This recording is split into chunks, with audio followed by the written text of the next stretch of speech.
Assalamualaikum warahmatullahi wabarakatuh. Selamat datang kembali di Fiksi Nope Cerita Horor. Kali ini saya akan membawakan sebuah kisah yang bergenre santet. Santet 8 Penjuru Angin dari tulisannya Wong Chaem. Santet adalah proses mencelakakan, merugikan, dan bertindak jahat yang dilakukan seseorang atau dukun dengan menggunakan ilmu hitam, hingga bisa dilakukan jarak jauh, dekat, dan jarak jauh. Namun kebanyakan jarak jauh dengan berbagai media. Nama lain daripada santet adalah tenung, teluh, dan lain-lain. Sejak zaman Nabi, santet atau ilmu hitam sudah ada. Bahkan zaman Android seperti sekarang pun, santet masih tetap eksis. Terkadang di kalangan masyarakat kita, hal-hal mengenai santet masih ada. Sebagian yang tidak percaya selalu timbul pro dan kontra. Karena apa? Hal-hal mengenai santet sekarang sulit dibuktikan secara ilmiah, tidak masuk ke dalam logika kita. Dan untuk seperti apa kisahnya, mari kita masuk ke ceritanya. Namaku Lisa, sebut saja begitu. Bukan namaku yang sebenarnya. Aku adalah seorang wanita single parent yang supel, memiliki buah hati yang hebat. Juga aku memiliki keluarga besar. Saudara kandungku semua ada 12 orang. Cowok ada 6 orang dan cewek 6 orang. Kuakui semua penderitaan yang kuceritakan di sini adalah kesalahanku. Mungkin jika aku dulu menuruti kata orang tua, bisa jadi nasibku tidak seperti sekarang. Tapi sudahlah, semua sudah takdir ilahi, tidak patut kusesali. Karena pasti ini yang terbaik bagiku dan sang jagoanku. Semua bermula ketika masa-masaku sekolah di SMA, sewaktu aku duduk di kelas 3. Masa-masa itulah kata orang, masa anak-anak mencari jati diri, lebih mengutamakan egonya. Apalagi aku seorang gadis yang pendiam, dan kuakui sedari kecil, aku kurang mendapat perhatian seorang ayah. Maka ketika ada seorang lelaki yang mendekati, yang memberi atensi lebih padaku, maka di situ juga aku terbuat. Cowok itu begitu baik dan getol mendekatiku. Hingga akhirnya kami pun pacaran, sebut saja nama cowok itu si Rudy. Rudy juga bukan nama sebenarnya, karena melihat kedekatan aku dan lelaki itu, keluargaku ada yang pro dan kontra, terutama ibuku. Mungkin naluri seorang ibu begitu peka, yang tahu akan terjadi sesuatu yang buruk menimpa anaknya nantinya. Aku yang masih labil tetap pada pendirianku, tidak menghiraukan larangan ibuku, dan akhirnya yang ditakutkan ibuku benar-benar terjadi. Aku pun mengandung, ya. Inilah hasil dari hubunganku dengan lelaki itu. Nasi sudah menjadi bubur. Ibuku yang mengetahui hal ini hanya bisa berurai air mata. Aku hanya bisa meratapi nasibku. Ibuku lalu berunding dengan keluarga dan akhirnya diputuskan. Setelah lulus nanti langsung dinikahkan. Namun masih ada beberapa saudaraku yang tidak terima dengan kejadian ini. Abang-abangku merasa tersinggung dengan cowok itu karena telah menodai adiknya, dan itu berarti telah merusak masa depan adiknya. Keputusan sudah bulat. Abang-abangku terpaksa harus menuruti hasil tersebut.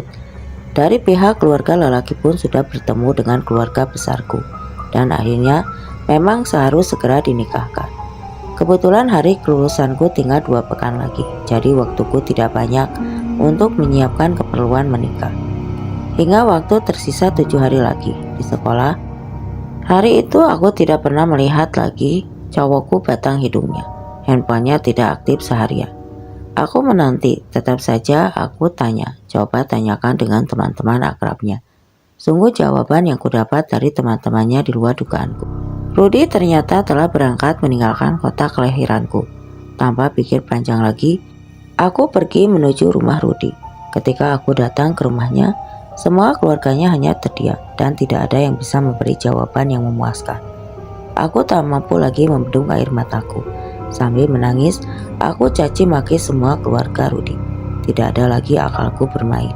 Begitu meletup-letup amarahku, setelah semua perlakuan kotor, Rudy telah habis keluar dari mulutku. Aku pun berlari pulang tanpa kusadari dengan ucapan itu. Disitulah awal mula penderitaanku yang lebih besar, yang aku alami bersama anakku. Astagfirullahaladzim. Keluarga besarku yang mengetahui kejadian itu lalu mendatangi pihak keluarga cowokku. Terjadilah ketegangan di antara keluargaku dan keluarga Rudy. Abang-abangku yang sedari tadi menahan diri, akhirnya tak mampu lagi bersabar. Maka terjadilah pemukulan terhadap salah satu keluarga Rudi. Tidak sempat berlarut perkelahian tersebut, karena dipisahkan oleh masing-masing pihak keluarga. Hingga akhirnya keluarlah kata-kata yang mengancam keluargaku. Salah satu pihak keluarga Rudi mengatakan, "Aku bersumpah akan membalas semua perbuatan kalian. Akan kubuat keluargamu menderita. Ingat itu." Ibuku terkejut mendengar hal itu, tapi tidak dengan abang-abangku. "Silakan saja, kami tunggu," tantang abangku. Sebulan pasca kejadian itu, aku pun telah dinyatakan lulus sekolah dengan nilai pas-pasan. Bagiku tak masalah, karena memang aku tidak ada rencana untuk melanjutkan sekolahku. Dan tanpa terasa, tubuhku semakin bertambah besar. Bulan itu juga, kejadian-kejadian buruk dan menyeramkan mulai kualami. Suatu malam aku bermimpi. Dalam mimpi itu, Rudi mendatangiku dengan wajah yang terlihat memang wajah cowokku, tapi ada yang berbeda pada wajahnya. Terlihat hitam gosong, matanya hitam semua. Terlihat wajah Rudi itu begitu marah besar. Di mimpi itu Rudi memarahiku, memaki-makiku. Aku tidak bisa berbuat apa-apa. Hanya bisa menangis, berusaha berteriak, memanggil-manggil ibuku dan saudara-saudaraku yang lain. Tapi tidak ada suaraku yang keluar dari mulutku. Tidak ada seorang yang membantuku. Di mimpi itu, aku tidak mampu berbuat apa-apa. Terasa seperti priser. Semua anggota tubuhku hanya air mata saja yang berurai. Dan pandangan yang hanya tertuju pada sosok Rudi itu.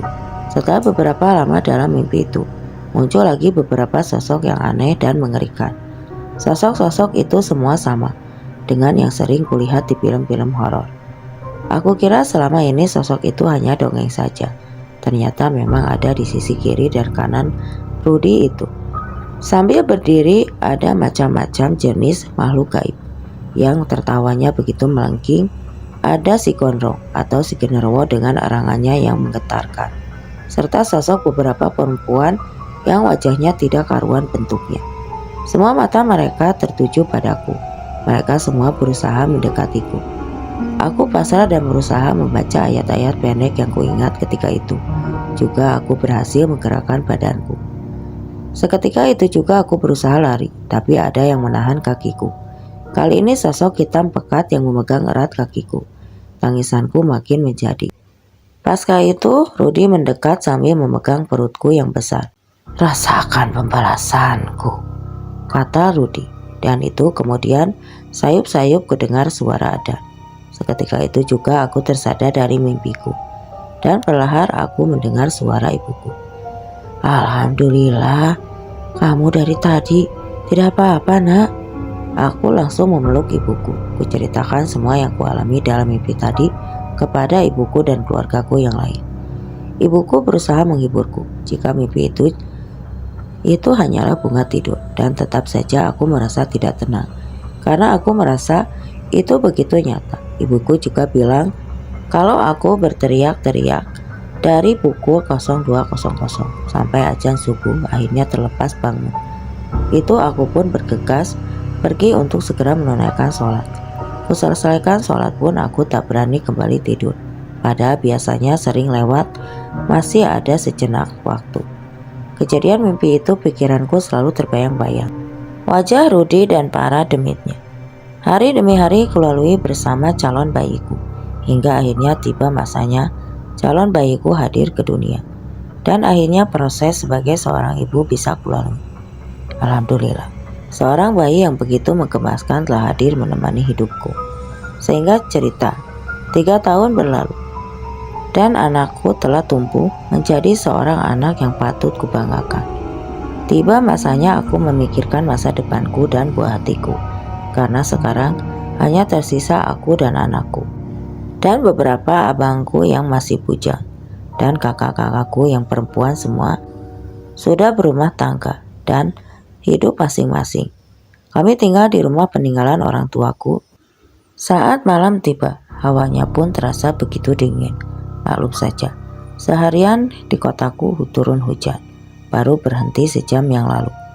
Jam sudah menunjukkan pukul 10 malam. Anakku sudah terlelap duluan Mungkin kelelahan seharian bermain dengan temannya. Tiba-tiba aku merasa di badanku terasa ada yang berat, terutama di sekitar pundak dan leherku.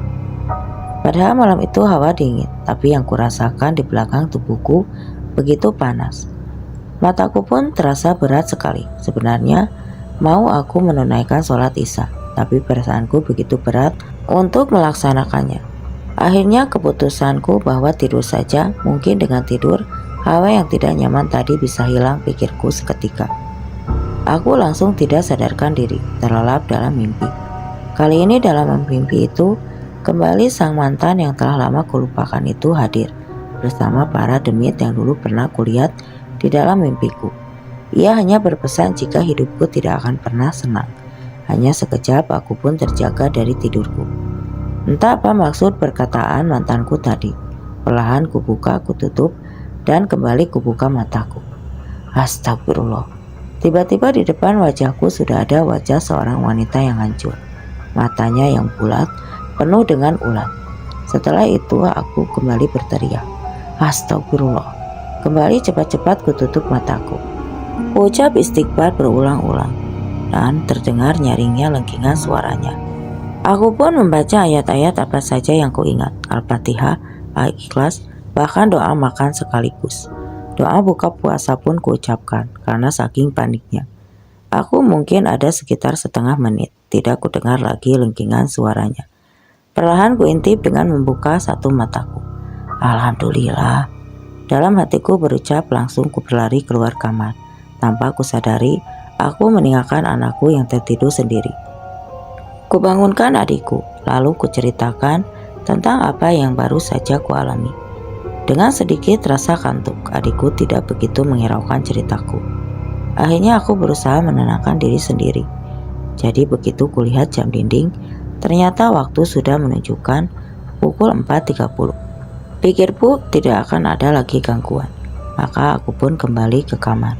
Baru keluar dari kamar adikku, tak kuduga di depan kamarku ada lagi perempuan tadi.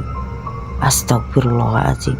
Kembali aku beristighfar, kuucapkan tiba-tiba. Badanku tidak bisa bergerak, beku dan tak mampu bergerak sedikit pun. Perempuan tadi menembus pintu masuk kamarku sambil tertawa menertawakan aku. Ya Allah, aku hanya pasrah berserah dan tidak ada lagi yang harus aku lakukan. Tidak berapa lama aku bisa menggerakkan badanku. Segera aku berlari ke kamarku karena teringat ada anakku di situ. Aku mencoba membuka pintu kamar, tidak bisa terbuka, padahal pintu itu tidak ada kuncinya. Maka tambah panik diriku. Ku coba membukanya sambil membaca ayat-ayat pendek, dan akhirnya terbukalah pintu itu. Astagfirullah, ya Allah, di mana anakku? Pikirku dalam hatiku. Rasanya jantung ini mau lepas dari badanku. Kemana anakku? Apa jangan-jangan para demit itu membawa anakku? Kubuka jendela kamarku, coba lihat keluar, ternyata kosong. Ku cari ke sana ke sini dan dari ranjangku, dan ternyata anakku ada di bawah ranjang. Mungkin terjatuh waktu aku berlari. Alhamdulillah. Kulihat anakku masih terlelap tidur dan langsung kuangkat anakku untuk pindah ke kamar adikku yang tak lain karena lelahnya aku sampai lalai menjalankan kewajibanku sebagai muslimah. Esok harinya aku ceritakan kejadian itu pada orang di rumah. Tidak ada satupun yang percaya dengan yang kualami. Mereka malah menertawakan aku, begitu juga kakak-kakakku. Mereka pikir bahwa aku hanya berhalusinasi. Kejadian itu terus berulang-ulang selama seminggu. Tetap saja tidak ada yang percaya dengan ceritaku. Hingga akhirnya ada salah satu adikku mengalami hal yang sama. Hanya bedanya, dia melihat sosok hitam besar yang berburu. Sejak kejadian itu, satu persatu keluargaku mulai percaya dengan omonganku. Sebulan kemudian, atas inisiatif keluargaku, maka kami mengundang seorang yang memiliki kelebihan yang kebetulan direkomendasikan oleh temanku. Sebut saja Pak Icon. Karena beliau meminta dipanggil seperti itu. Namun hatiku malah kurang yakin. Feelingku orang ini kurang meyakinkan bisa mengatasi masalah keluargaku. Sesampainya di rumahku pada Jonas W. Action, katanya beliau sudah dapat perlawanan dari demit di rumah itu. Aku hanya bisa mengenyitkan dahiku dan menambah kecurigaanku. Setelah beberapa menit melakukan ritual, maka keluarlah beliau. Karena beliau, demit itu sudah pada buka. Demi menghormati si Jen, aku pun mengucapkan banyak terima kasih. Padahal dalam hatiku rumah ini belum bersih, karena awalnya masih terasa tidak nyaman. Semenjak hari itu, suasana di rumah kami bukannya bertambah nyaman, semua jadi tambah runyam. Setiap hari ada saja yang diributkan, padahal hanya hal sepele. Aku pun semakin lelah. Selain gangguan dari demit, masalah dengan saudara juga jadi tambah runyam. Sementara masa depanku, kurasakan semakin tidak jelas. Setiap aku mau memulai sebuah hubungan dengan pria lain, pasti gagal. Pernah kutanyakan dengan pria yang pernah, itu aku berkata, mereka melihat diriku itu bukan sosok aku, tapi sosok wanita yang menyeramkan. Astagfirullah, sampai begitu pengaruh negatif itu. Hari dan bulan berganti, bulan tahun telah berlalu, tidak banyak yang berubah. Semuanya stuck di tempat itu, lagi dan lagi. Pernah aku coba ikuti sebuah acara ruqyah massal, namun hasilnya aku malah menertawakan orang yang meruqyahku. Orang yang meruqyahku malah terkejut ketika aku hanya menertawakan mereka. Aku tahu itu bukan aku lagi yang tertawa. Dan ketika aku diberi air pun, malah aku semburkan pada orang yang meruqyahku saat itu. Semua tanpa kusadari. Singkat cerita, setahun kemudian, aku berusaha untuk hijrah. Berusaha kulawan, aku buang semua hal-hal buruk yang ada di diriku. Aku mohon ampunan dari Allah. Aku berniat berubah diriku. Aku putuskan berhijab, bukan karena lagi tren hijab, tapi memang niatku untuk berubah. Banyak saudara-saudaraku yang heran dengan perubahanku, tapi mereka semua mensupport walau aku telah berubah. Tapi tidak dengan demit yang ada di tubuhku. Lantas sejak kapan dia bisa bersemayam di tubuhku? Perlahan-lahan banyak hal yang mulai kupahami. Dari agamaku, majelis taklim pun aku ikuti. Walau tak rutin, ibadah sholat 5 waktu berusaha aku tunaikan. Walau masih bolong-bolong dan tak tepat waktu. Hingga entah dari mana, suatu hari, hidayah atau memang sudah jalanku, aku dipertemukan dengan sebuah buah keluarga dari teman kakakku. Mereka sepasang suami istri yang masih terlihat muda, mungkin sekitar 30-40 tahunan. Usia kedua orang ini terlihat sederhana. Terlihat dari tutur kata mereka sudah membuat aku bergetar ketika aku menjabat tangan mereka. Tubuh salaman, ada sebuah energi yang kurasakan dan itu kontras dengan sesuatu yang ada di tubuhku. Astagfirullah, ada apa ini? Tanya dalam hatiku. Badanku terasa bergetar hebat, tapi sengaja kututupi di depan mereka. Walau sebenarnya mereka sudah tahu, karena aku melihat ekspresi wajah mereka. Sepasang suami istri itu adalah Mas Ray dan Mbak Tia, bukan nama sebenarnya, sebut saja begitu. Malam itu pun juga aku langsung diruqyah oleh Mas Ray dan istrinya. Di rumah mereka sudah hadir beberapa kerabat tuan rumah. Tidak perlu waktu lama setelah aku diberi minum air dan diterima, disertai langsung aku tertawa merintih. Aku merasa itu bukan diriku lagi, karena aku sudah berada di dunia lain. Sayup ku dengar suara Mas Ray untuk melawan demit yang ada di dalam tubuhku. Susah payah aku berusaha melawan. Aku muntahkan, tidak juga berhasil. Aku melihat sosok wanita di tubuhku itu menangis, tapi dia tidak mau keluar dari tubuhku. Akhirnya Mas Ray dan kerabatnya memutuskan untuk menarik paksa demit itu yang ada di dalam tubuhku. Aku pikir setelah berhasil menarik keluar demit tadi, maka masalah pun berakhir. Ternyata itu baru awal dan masih ada 7 demit lagi, kata Mbak Tia. Astagfirullah, kok bisa banyak begitu? Tanyaku pada Mbak Tia. Ada yang sengaja melakukannya, kata Mbak Tia sambil tersenyum. Belum sempat aku melanjutkan pertanyaanku, tiba-tiba kembali tubuhku bereaksi. Astagfirullahaladzim, tubuhku kembali dirasuki oleh seorang sosok wanita kuntilanak. Ya Allah, astagfirullahaladzim, astagfirullah. Aku berusaha menahan diri dari dalam tubuh melawan sosok ini. Sekuat tenaga aku ingin mengeluarkan sosok ini, tetap aku tidak mampu. Sosok ini malah tertawa kembali. Mereka Mas Ray dan kerabatnya membantu mengeluarkan sosok tersebut. Kejadian ini terulang terus sampai 8 kali. Betapa lelahnya diriku, banyak menguras energi dan pikiranku, hingga akhirnya proses ruqyah pun selesai. Setelah proses ruqyah itu ada sedikit perbedaan yang kurasakan. Badan tidak lagi terasa berat seperti biasanya. Sebelum pulang aku sempatkan bertanya kepada Mbak Tia mengenai keadaanku. Apalagi setelah aku tahu bahwa hal-hal yang dulu itu memang disengaja. Mbak Tia menjelaskan bahwa orang yang melakukan itu adalah mantan pacarku. Sudah kuduga, aku hanya bisa beristighfar. Semoga ini berakhir. Aku pun pamit dengan keluarga Mas Ray dan Mbak Tia yang telah banyak membantuku. Setelah sampai di rumah, tiba-tiba hawa hangat terasa di sekelilingi tubuhku.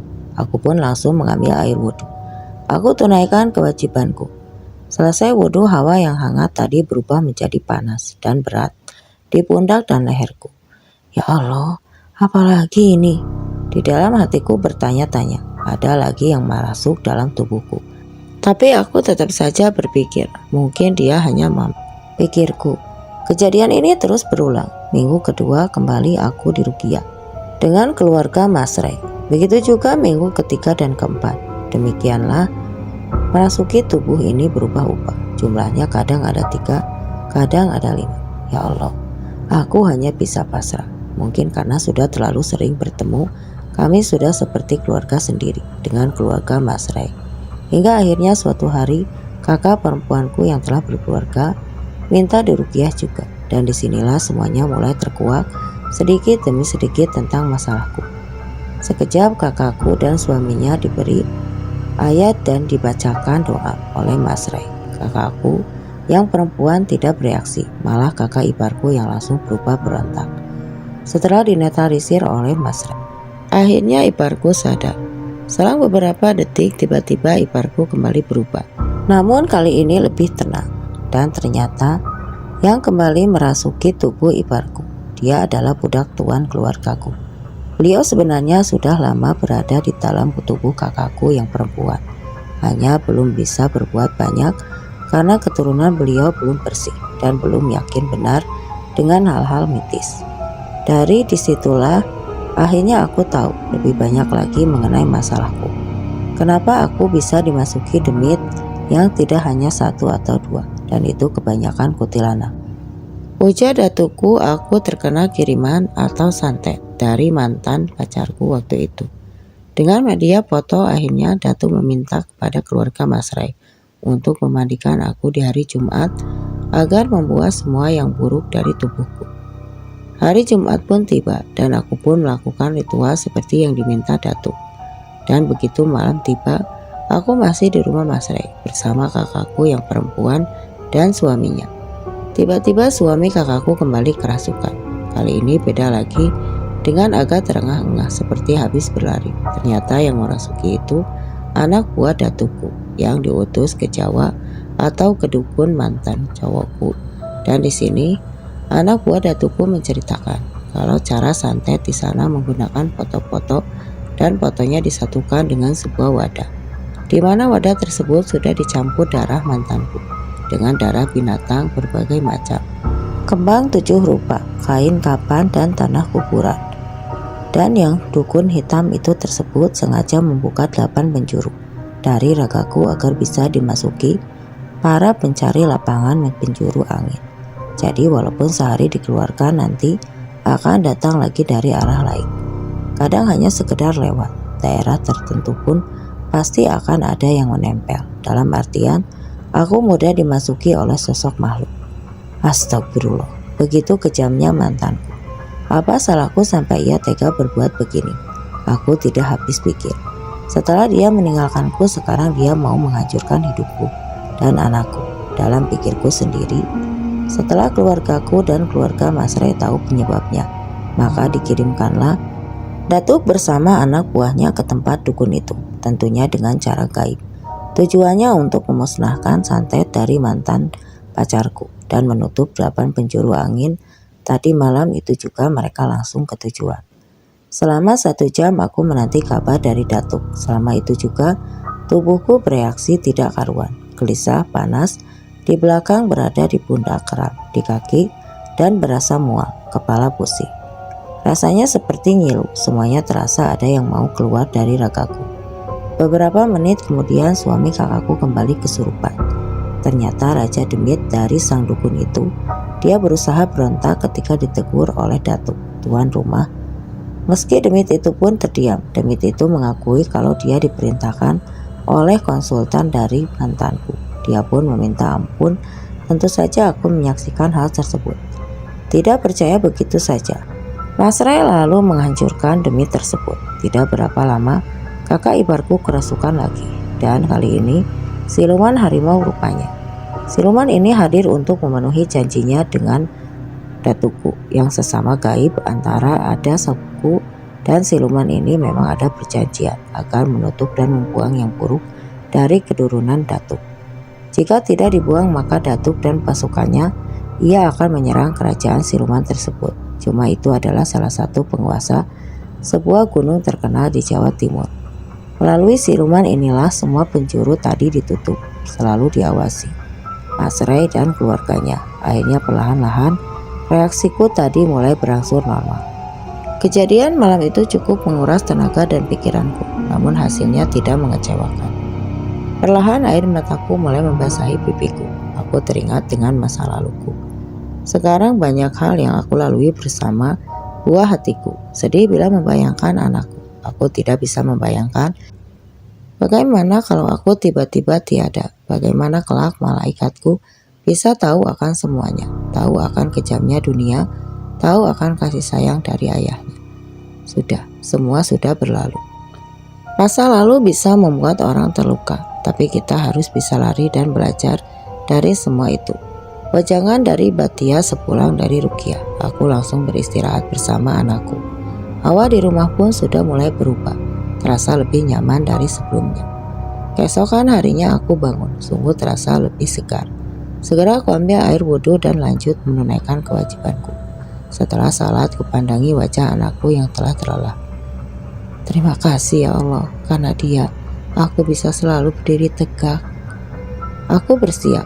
Aku merasa masa-masa karena aku harus jualan untuk menjemput rezeki yang diberikan Allah untuk aku dan sang buah hatiku.